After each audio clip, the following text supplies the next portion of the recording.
Single parents, what's your best dating story? I told Pete on our first date that I had a 6-year-old daughter, and he said he hated kids, so I immediately knew this wasn't going to be serious. And that was fine because on the nights my daughter was at her dad's, we'd just hang out and keep it casual.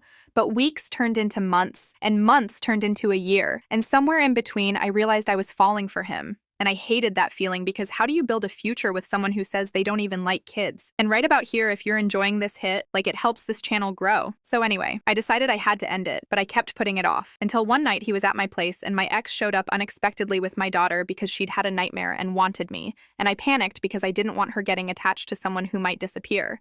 But before I could separate them, Pete crouched down, smiled and said, "Hey Molly, I'm Pete. Want to see a magic trick?" And then he started pulling coins from behind her ear, making them disappear. And she was laughing instantly. And I was just standing there shocked because this was the same man who said he hated kids. And after my ex left and I tucked her into bed, I asked him, "Since when do you know magic?" And he casually said, "A few months ago, I figured if I'm going to be with a woman who has a kid, I should learn how to make her laugh." And that's when I realized he'd been serious about us way longer than I thought. And now it's been 2 years, and honestly, I think Pete and Molly like each other more than they like me, and I wouldn't change a thing.